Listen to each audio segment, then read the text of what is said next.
Welcome back, my fellow Brew Bros, Brew Sisters, and comrades, to Magus the Brew number 9, the podcast where we contrive combo decks and commander, crack them and cold ones at the same time. Today's commander is Xantcha, Sleeper Agent, and today we're doing shots of Russian Standard Gold.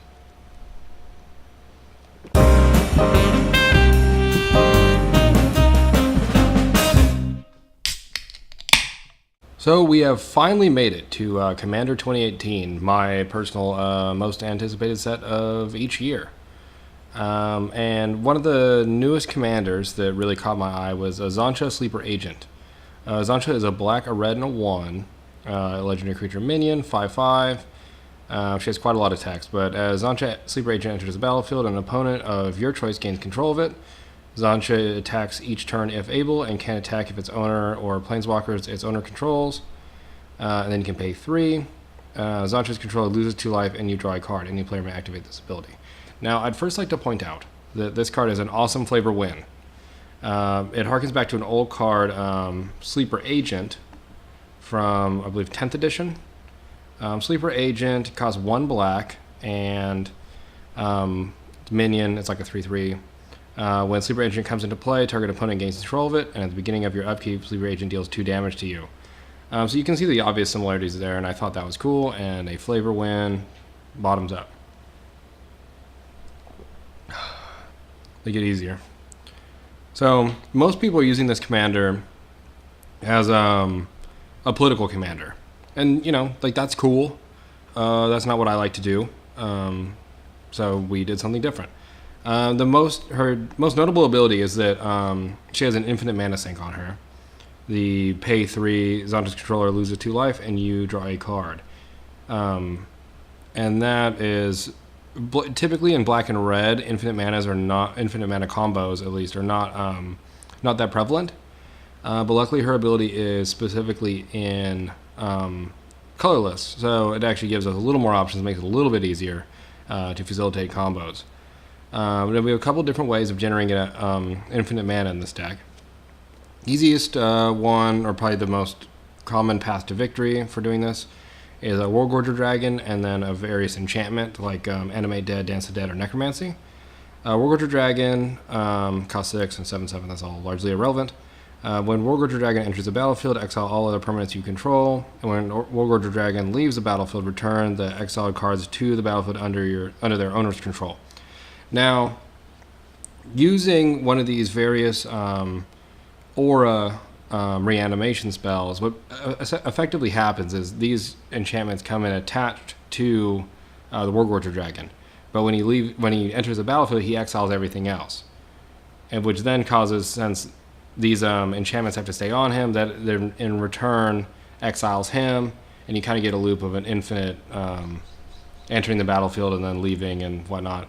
Now, you can actually lose if you don't have anything else in a graveyard to target with your your auras, your reanimation auras.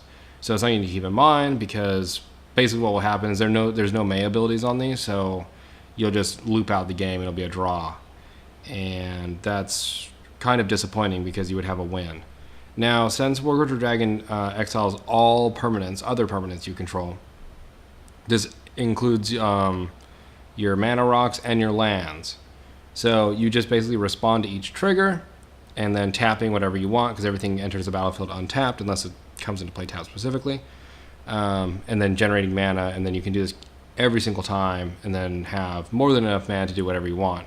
And then you dump all this mana into Xantcha's ability, drawing yourself approximately 20 cards, dealing 40 damage to that specific opponent, and then when they lose the game, she'll return back to your command zone, and you already have infinite mana, so you just recast her again, gift it to somebody else for her ability, and then continually do the same thing, because you already have infinite mana, so it gets relatively easy from that point. Now we also run the various monoliths and Rings of Brighthearth combo. Each of the monoliths, they tap for 3 mana, and then they untap for 4 or 3, depending on it's Grim Monolith or Basalt Monolith. Now, Rings of Brighthearth, Rings of Brighthearth costs 3, but whenever you play an activated ability, if it isn't a mana ability, you may pay 2. If you do copy that ability, you may choose new targets for the copy. Now, since you actually can't copy the mana coming off of the Grim Monolith and Basalt Monolith, you just copy the untap. And then responding to the trigger, tap it again, and then get the untap. So you get 2 untaps per this, and then you end up with infinite colorless mana. And then we do run one more, because it's still another Rings of Brighthearth combo. But we run Cabal Coffers and Deserted Temple. This one's relatively straightforward. Cabal Coffers, you can pay 2, tap it, add 1 black mana to your mana pool for each swamp you control. Obviously, we're running Urborg to turn everything into swamps. Wouldn't be necessary for this combo, but it is a good card. Deserted Temple, you can pay 1 and tap it, untap target land.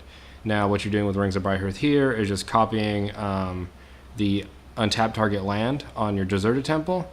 So you get 2 untaps, and you untap Deserted Temple and Cabal Coffers. And then do it again and do it again, and you have infinite black mana in this case, but like previously said, Xantcha's ability does not care what colored mana this is, so it still works.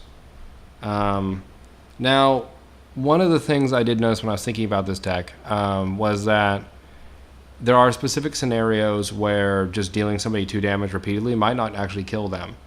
And since we're drawing our deck, basically, you could specifically draw your deck, because if you could kill off every opponent that has a life total that's manageable, and then for the last opponent, because EDH is kind of a crazy format, a lot of things happen, and somebody could have infinite life or something, and in that case, we have to be able to do a little bit more than just ping them quite a few times, because her ability does, you do draw a card, and you do not have infinite cards to draw, so you would actually deck yourself trying to deal infinite damage through Xantcha.